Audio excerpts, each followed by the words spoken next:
Hi, welcome to Portage County Matters. I'm Patty Dreier, Portage County Executive, and it's great to be with you for another show today. My guests today are Chief Deputy Dan Kontos, and he's from our Sheriff's Office. He'll join Denise Schultz here, who will share the story of how we got to joint dispatch in our Unified Communications Center here in Portage County. So it's going to be a great show. I'm going to start out with a couple of quick things at the top, and then we'll move on because I know that there's a lot to talk about related to public safety communications. Our budget 2014 is underway, as I mentioned last time, and we're about $600,000 away now out of about a $100 million operating budget to make it a balanced budget. So we're working through those things. Sometimes people stop me on the street and they talk about, well, why don't you just tap reserves to fill the operational shortfall and fill this gap in the budget. And the bottom line is that reserves aren't sources of funds that are continual going forward. So they're good for one-time uses, but not for operating regular, ongoing, or reoccurring expenses. So I want to make sure that I build it in a way that, with lots of help, certainly, from the departments and the workers here in the county, as well as from the public and other elected officials, that we build it so that it's sustainable and that it doesn't create holes for us to have to deal with later rather than dealing with them now. So that's the philosophy I'm taking forward on the budget. You'll hear more as we get closer to the budget presentation that I'll make on October 3rd to the county board and community. So I hope that you'll be ready to catch the news on that or show up for that county board meeting that evening. On another news note, the first day of fall every single year is our annual Falls Prevention Day. And the falls prevention efforts, that is to keep people from unintentionally falling in their lives, and it's a particular issue for folks age 65 and older. This issue is one that's dear to my heart because it has affected my own personal life when my mother, who had disabilities since I was in middle school, became a person that took many falls in her lifetime, and we saw what that did to not only her health and the health costs in our family, but also what it did to the quality of life for Mom, but also all of us in the picture, and how it affected us having to take sick time from work and so on. So falls prevention is everybody's issue, not just an issue for people who are aging, and I really want to call us all to action around that. Well, anyway, Falls Prevention Day is in September, the first day of fall, and our 6th annual Falls Prevention Awareness Day in the state of Wisconsin will come with a governor's proclamation and so on. But here in Portage County on the Monday following, that is then September 23rd at Lincoln Center, we're going to have a special Falls Prevention Fair, and we'll be taking that theme, preventing falls, one step at a time forward.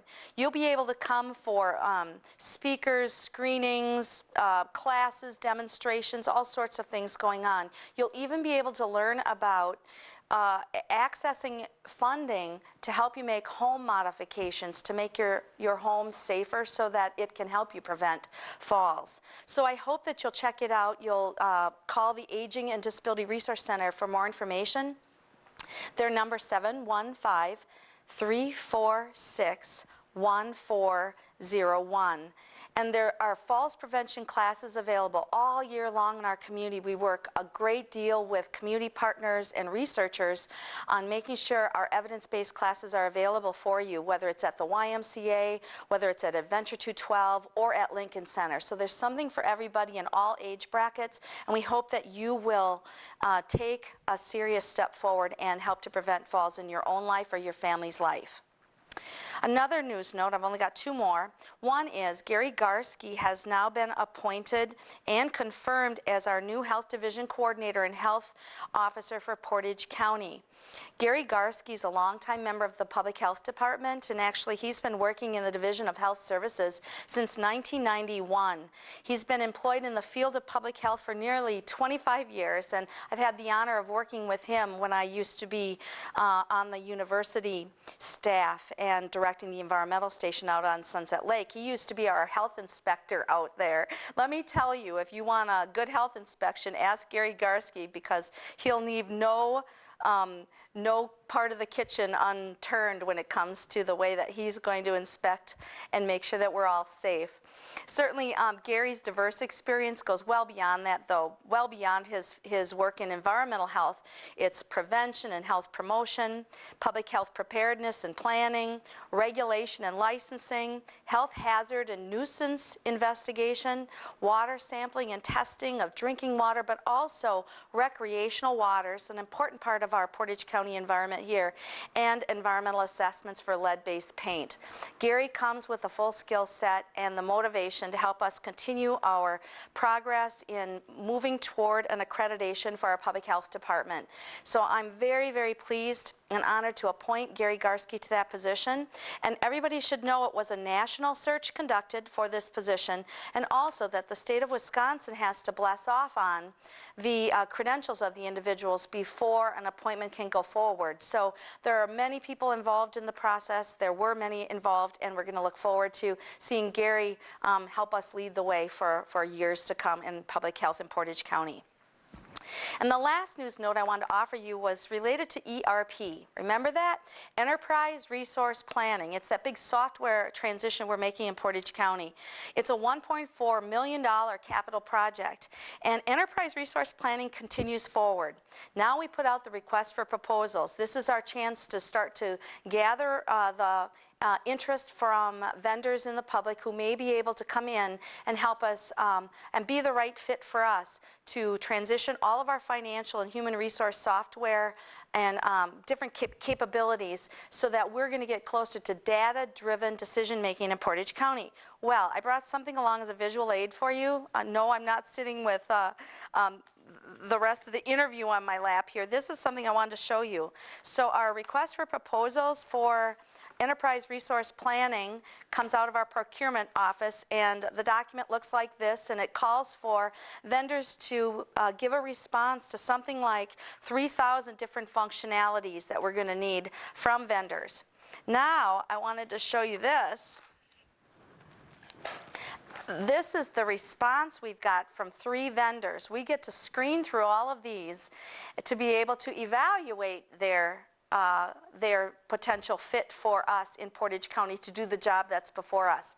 The Enterprise Resource Planning project is going to be something that takes us years to roll out and do well, and to manage the entire project is going to take some kind of work, but we're already taking a team approach forward on it, and we'll continue with that. But I just had to give you an idea of what are we talking about when we transition from a green screen AS400 system that doesn't have such great interoperability across the departments, and be able to bring it under one cover and move technology forward in Portage County so that we can do a better job for you in managing your tax dollars and being more efficient in what we do. So anyway, I hope you enjoyed this visual aid here today. Now let me get it off my lap and move on to our guest today, Denise Schultz, our Communications Center Manager with our Sheriff's Office and our new dispatch center. I'm still going to call it Joint Dispatch from time to time during this interview, even though it's a Unified Communications Center for Portage County. And then Chief Deputy Dan Kontos, the second in command at the Sheriff's Office, and has been in that role for what, about 3 years, going on 3 years. Correct. Yeah. Anyway, welcome to the show. I know everybody's really excited to learn more about what you do, how you do it, and how we got to this place that we can tell a story now today. After 40 years, our county's been trying to move in this direction of a joint dispatch so that when a 911 call comes in to the county because there's an emergency someplace, that it comes into one center with one set of command strategies around that. Let's just put it that way. So again, how about Chief Deputy? Let's start with you. You were side by side with me as we were working through the process to get where we are today. Let's take everybody a little bit from where we've come from and what difference it'll make in our world today. And then Denise is the manager of that whole unit, and we'll get into how did you move the staff from the city to the county, what was the transition, how was that training and desk side partnership going, and then what's to come. Okay. Sure, let's talk a little bit about the history, Patty. As you said, for a long time now, we've been looking at communications not only as just dispatch centers, but the entire system as a whole. And for a long time, Portage County has operated with 2 separate dispatch centers. One run out of the city that dispatched for the city police and fire department, and one run at the county out of the sheriff's office. And the sheriff's office dispatched for the remainder of the 32 emergency response agencies across the county. For a long time, people have asked why we had 2 separate dispatch centers. And I think it was just because we grew up that way and we were used to it. But for a long time, people were looking at that and saying, can't we do things more efficiently by bringing them together under one house? Back in the 1970s, we even tried that, bringing the dispatchers from both the city and the county together in one location. It didn't work out because we didn't go about it the right way. But we've been asking that question ever since. And a number of years ago, we actually got the ball rolling and wound up achieving our goal, which was to bring all the dispatching assets under one communications center house. It was a long time coming, and a lot of people were involved, and it certainly wasn't something we were able to do overnight, but we're there now. It started out with bringing the policy makers together and saying, this is what we want to do, this is the next project we want to work on. We think it's a worthy project, and we laid out our plan. We said, if we can look at all the different ways to put a communication system together, not just a dispatch center, but the entire system, is there a way that we can do things more efficiently? We can answer calls for service better. We can provide better public safety, officer safety, responder safety out on the streets. Are we able to collect information in a more efficient manner? And can we actually staff our dispatch centers better than what we were doing separately, the city and the county? So we put together a team. The team did an evaluation. They had folks from the city and the county, fire and EMS, and even somebody from the county board. And we worked through the problem for months. We came up with 17 different possible solutions. We said, what would a perfect dispatch system look like? And we graded each one of those 17 possibilities. Came up with a recommendation to bring the dispatch centers together. Went back to the policymakers, discussed it with them further. We then hired an outside firm to come in and double check our work and take a look at a couple of options to make sure that we were on the right path. They did come in and said, you're on the right path. We should be one dispatch center. We should consolidate things under the larger of the 2 dispatch centers, which is the sheriff's office. And then we moved forward with a plan, and we started to implement our different phases to get 2 dispatch centers together under one. That was quite an undertaking. Yeah, truly. And all along, and we're going to drill down into lots of this as we go through this interview today. In all the way, all the time, you were right there. Yes. In the sheriff's office. And what was your job before this all happened, Denise? I was a telecommunication technician and then a lead. And as a lead, we each had our own responsibilities of the other 4 dispatchers that were on that week. From that point on, when I became the manager, I took some of those duties on and created the other position opening. So. Wow. So what was dispatch like before it was consolidated? How did we cover our, how well did we cover all that we needed to cover in our 24/7, 365 kind of operation? What were the challenges at that time? Let's kind of get a look back before we look forward. The challenges were having just one dispatcher on duty from basically 3 a.m. until 7 a.m. And that was on both agencies, one dispatcher over the city dispatch center and one over in our agency. That was a challenge in itself, the lack of resources of calling someone in when someone was sick. Of that also had some different challenges. So bringing everyone together has eliminated that. We now work as a full team for everyone. We are the first responders on an incident. We are the ones that receive the calls and then emergency situations. And we're there on the phone with the callers that call in. So.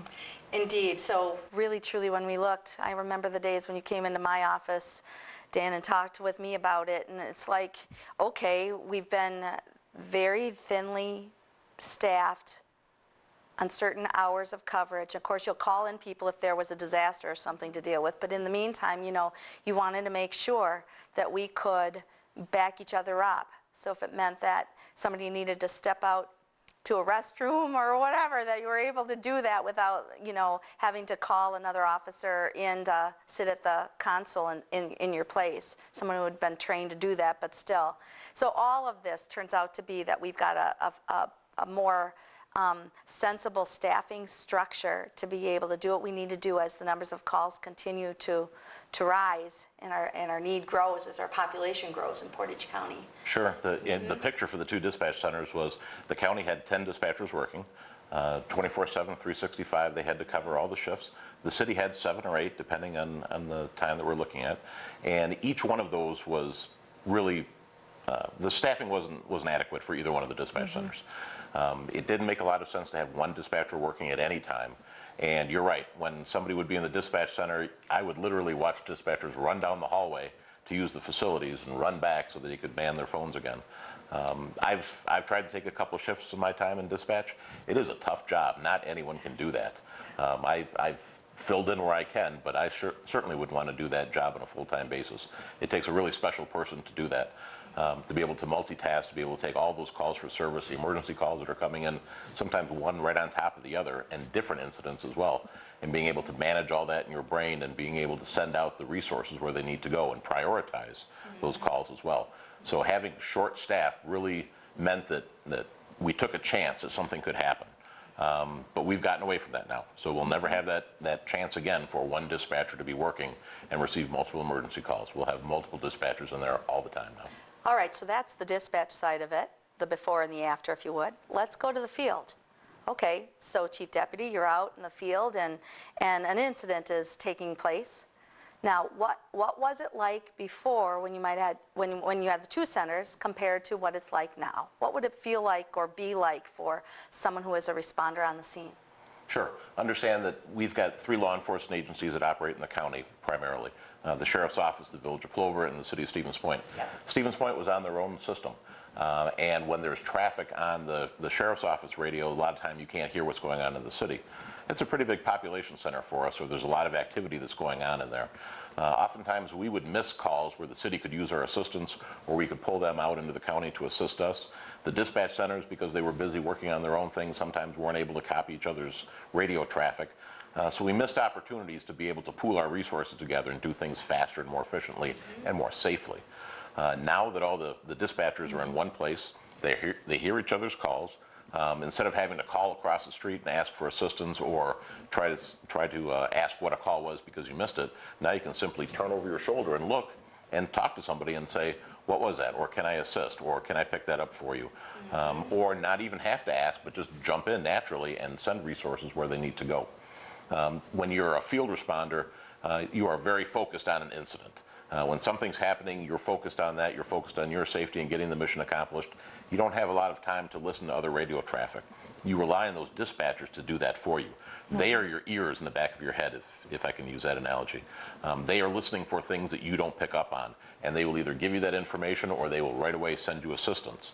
Now that we have all the dispatchers in one place, all of the responders, whether it's city or outside of the city and the rest of the county, get that same benefit of that same information. So they're really looking out for us. Everybody on the same page. Absolutely. Yeah, and the same kinds of protocols, which will lead us to the communications board in just a minute. But I want to take one more perspective before we do that. All right, we talked about the responder in the field. We talked about what it's like to be the telecommunications technician. That's a mouthful for sure. A dispatcher, I like to think of it, right? Yes. And then how about the citizen? Okay, so I'm the one who calls 911. What was it like before for me, and what is it like for me now in comparison? Chief Deputy, how about you on this one? Well, you have to remember that any system that has people in it, we sometimes make mistakes.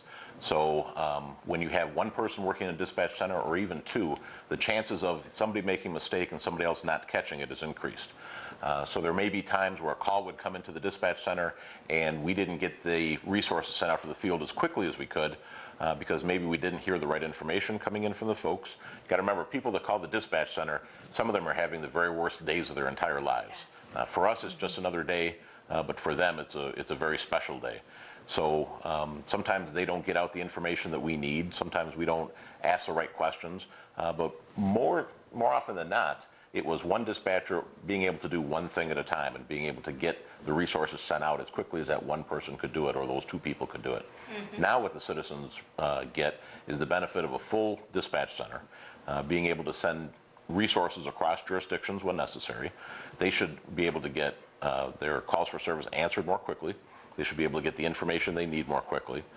They should be able to, for the most part, understand that their call is now a priority because we've got enough people that can make it their priority instead of just being put in a line of calls, and when we get to your call, we'll get to it.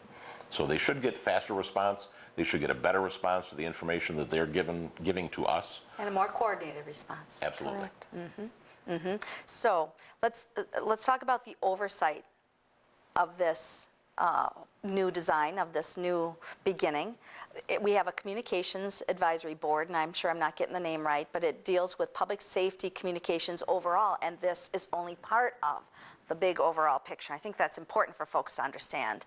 I know, Denise, you're on the board as a member, so feel free to chime in here, but I'm going to go to the Chief Deputy again to say, talk through how that group works, how often you meet, what are the kinds of things that that group takes up, and help everybody understand how we advise and we work on this evolution that's in process, and it'll always be in process every single day. We're learning from what happened yesterday. Sure. It really was a change in philosophy. We are looking at things differently than we did before. It started out with hiring of the communications center manager, putting someone who is a professional telecommunicator in charge of the dispatch center. Before, there were folks like me in brown uniforms who would be managing the dispatch center. And while we did the best job we could, we didn't do the best job that we can, if you can get the difference. So we hired somebody who's a professional, who knew what they were doing, the ins and outs of communications. And then we charged Denise with the mission of being the provider of services to all of the folks that we had been doing dispatching for. So we had always dispatched and given out calls for service and answered questions, but it was more of a, we have a service we're going to provide to you. The difference in philosophy now is the sheriff said he wanted to rearrange things so that we are all together working as a team. And that way it is not, we're not missing anything. Everyone has a voice. Everyone has something to say and can contribute to the dispatching system, because really we do work across disciplines and across agencies all the time.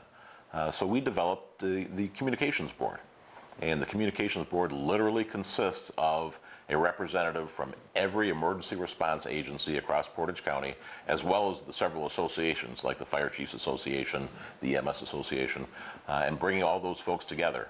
And we meet monthly. And the purpose of that is to give information to everyone, to get input from those folks. We're obviously talking more than just once a month, but we are developing policies right now that Guide the operations so Correct. that you know what you're following and how you're dispatching in that common page, right? correct. And it really not only applies to the communications center, it applies to all the clients of the communications center as well. So all the field units that are out there will be governed by these same policies, as well as the communications center. And Denise has done a marvelous job of taking all the different components and the needs of fire and EMS and law enforcement, emergency management, and bringing them together in one set of policy manuals and guidelines. And that's her challenge now, is to train all these dispatchers in this new philosophy. Nice segue. Thank How you. about that training? How about that bringing the staff under the county wing, the city dispatchers under the county wing? It has been a process, and it's continuing. When we first moved them over to our communications center, it was a co-location. And that basically was, they were still city dispatchers, still employed as city dispatchers, but we were in one central location. With that, like Chief Deputy talked about, we could hear each other of what the calls of service were compared to being across the street. Answering a cell phone, we all answered, but they were across the street, and we didn't have all the information and the jurisdictions that the calls were coming in on. So bringing them into the co-location was the first part of the integration, and that the public did not, it was invisible.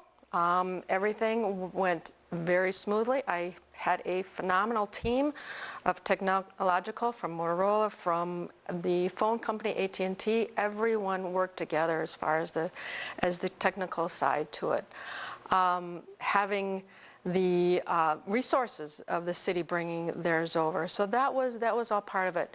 Once August 4th came around and we became a unified communication center, and the process of hiring all the city dispatchers, now county dispatchers, there was criteria. They all went through that criteria, met it, and all became and were hired as county dispatchers. I have to give compliments to all of the folks on both the city and the county side of the dispatch team.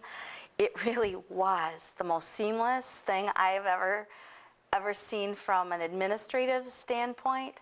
It was great to be able to meet with the city dispatchers, the former city dispatchers, and talk with them about welcoming them to the county, and then the training and the embrace they had really in being swept under the wing of the county so that we could all merge the two teams and visions and make this happen. And I have to give congratulations to you and your colleagues, as well as all of those staff, for helping to make that happen. It really was seamless, and congratulations.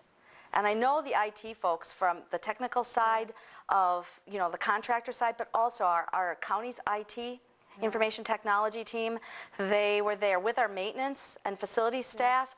Oh my gosh, without all of those folks in this picture, as well as human resources, we couldn't have made this happen. Finance was very much a part of all of it as well. So yes, definitely. We've got 3 minutes or so, and what I'd like to talk about is the future.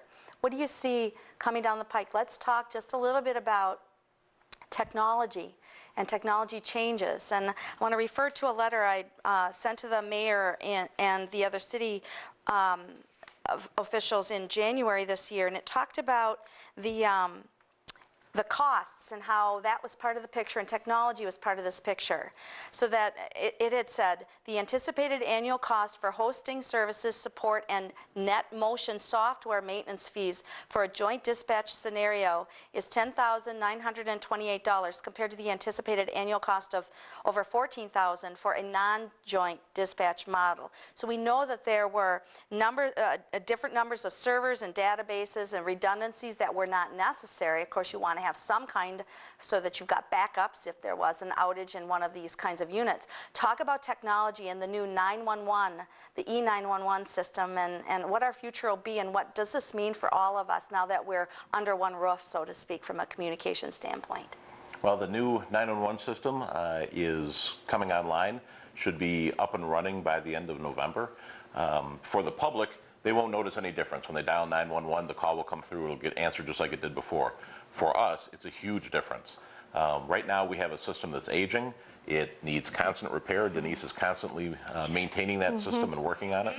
The new system not only will not have those flaws that age brings, but it'll also be redundant in itself. If one part fails, another part will be able to pick up, so we'll never lose 911 service. And we knew this was on the horizon, so this is one of the other reasons why it was like a now or never. Otherwise, they're going to have two E911 systems in different parts of the, in both the city and the county, and that didn't make any sense. Yeah, we saved a great deal of cost with the new 911 system by bringing the two dispatch systems together. Now, one of the things that I put in the back of the mayor's letter, and I just wanted to make sure we got to this, it's kind of a recap as we'll see what our final points will be here, but it said here that clearly we believe, this is our letter from the county to the city, clearly we believe that there are both short and long-term financial advantages to consolidate communications under one organization. More importantly, there are undeniable operational benefits for both the city and the county, such as improved responder safety, better and faster responsiveness to our citizens, enhanced capabilities for voice and data messaging, closer coordination of information and intelligence, multiple layers of professional supervision, robust and appropriate system redundancies, and adequate staffing for both. There you go. That's the sum up of what you have helped to achieve for Portage County and what we have all worked on together. I really appreciate you both being here, and I'm looking forward to what's ahead. Thank you for keeping us all safe every day. Hey, our next guest on Portage County Matters is going to be here to talk about Farm Technology Days. We'll see you then.